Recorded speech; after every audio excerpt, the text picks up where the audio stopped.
जब से कोरोना आया है तब से कई सारे नए शब्द उसने हमारी डिक्शनरीज में शामिल करवा दी हैं, चाहे वो क्वारंटाइन हो, चाहे एक और नया शब्द जो पिछले कई दिनों से न्यूज़पेपर और टीवी चैनलों की सुर्खियों में बना हुआ है। वो शब्द है लोन मॉरेटोरियम। क्या है लोन मॉरेटोरियम?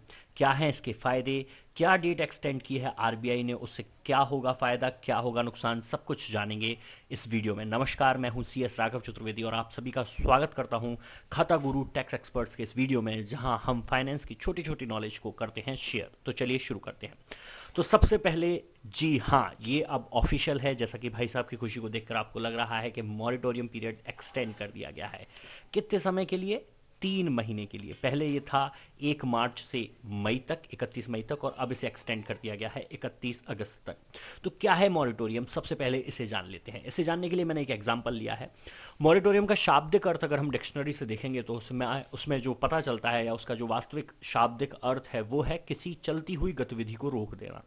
लोन मॉरिटोरियम में इस शब्द का अर्थ हो जाता है लोन के रीपेमेंट को या लोन के पुनर्भुगतान को कुछ समय के लिए होल्ड पे डाल देना या रोक देना।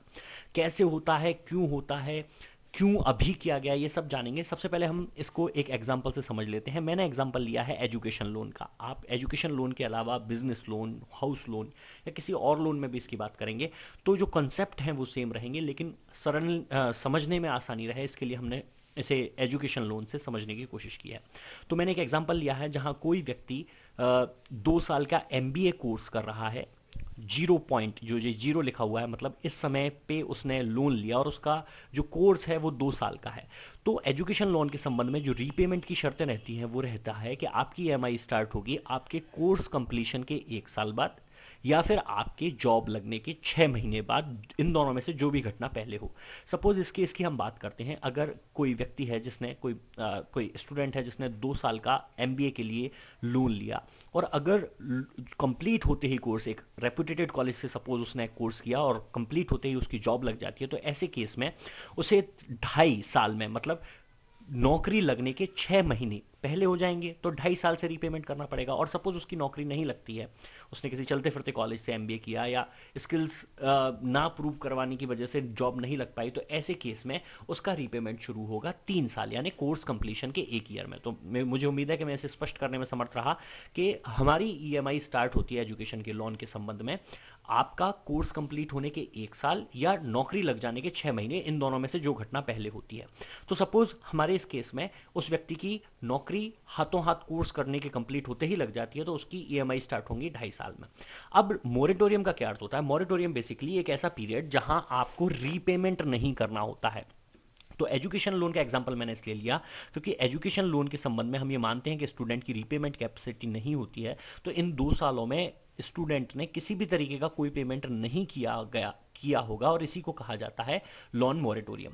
अब लोन मोरेटोरियम में भी ये 2 केस जो मैंने बनाए हैं, नंबर 1 और नंबर 2, वो 2 अलग अलग तरीके की पॉसिबिलिटी हो जाती है। पहला केस होता है no interest. No interest means in 2 सालों में आप प्रिंसिपल तो यानी मूलधन तो वापस नहीं ही करेंगे, लेकिन साथ में आपको किसी भी तरीके का ब्याज का भी भुगतान नहीं करना है, इंटरेस्ट का भी भुगतान नहीं करना है।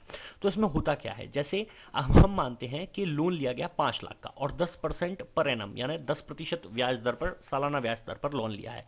तो इससे होगा क्या कि 1 साल का ब्याज 5 लाख पर बनता है 50,000, 2 साल का ब्याज 5 लाख पर बनेगा 1 लाख, और 2.5 साल का ब्याज 5 लाख पर बनेगा 1.25 लाख रुपए।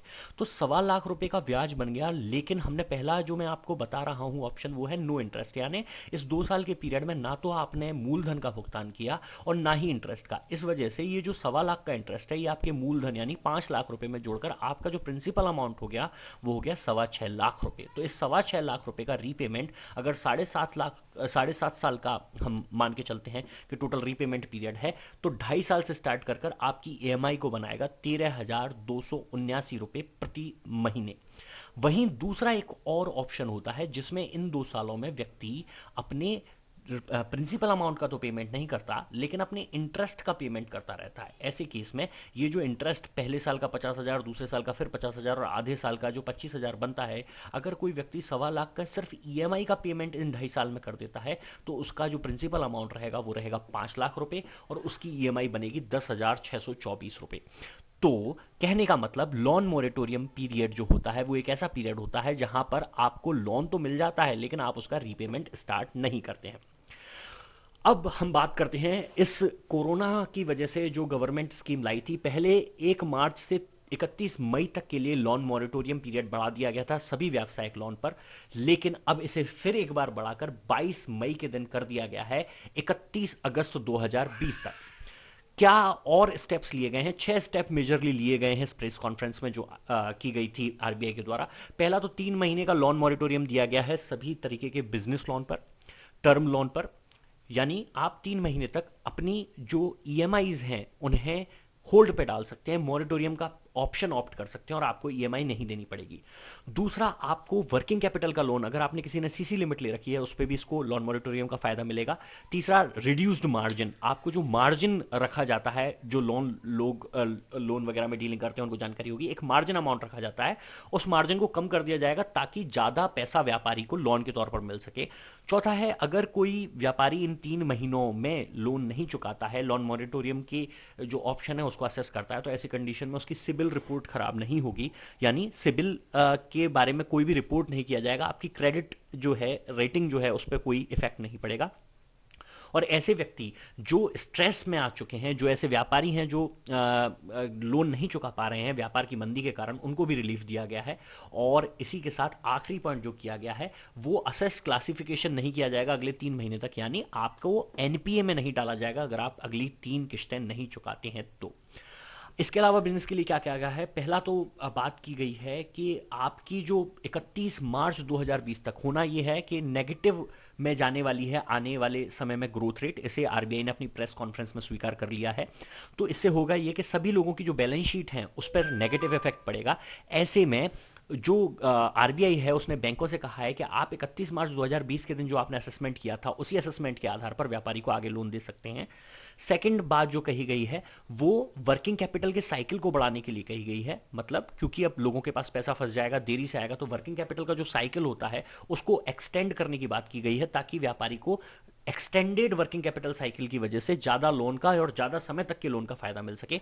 और साथ ही लोगों की बहुत शिकायत चल रही थी कि साहब आपने कहा कि 3 महीने के बाद इकट्ठा आप जो है, पहले जो स्कीम लाई थी गवर्नमेंट उसमें कहा गया था कि 3 महीने तक अगर आप लोन मॉरेटोरियम का फायदा लेते हैं तो ऐसी कंडीशन में 3 महीने आप किस्तें ना दें, लेकिन उसका ब्याज जो है वो चौथे महीने पर आपको एक साथ देना होता था, जिसकी वजह से एकदम बोझ आता था। और अब जब ये पीरियड 6 महीने का हो गया तो 6 महीने का ब्याज एक साथ देने में लोगों को समस्या आ रही थी, इसलिए आरबीआई ने बैंकों को ये निर्देशित किया गया है कि इन 6 महीने का जो ब्याज का अमाउंट है उसको भी आप एक नए टर्म लोन की तरह इशू कर देंगे, मतलब ब्याज को भी एक नया जो है लोन बना दिया जाएगा और उस पर ब्याज देना पड़ेगा। हालांकि ब्याज पे ब्याज देना पड़ेगा लेकिन वो एक साथ नहीं देना पड़ेगा।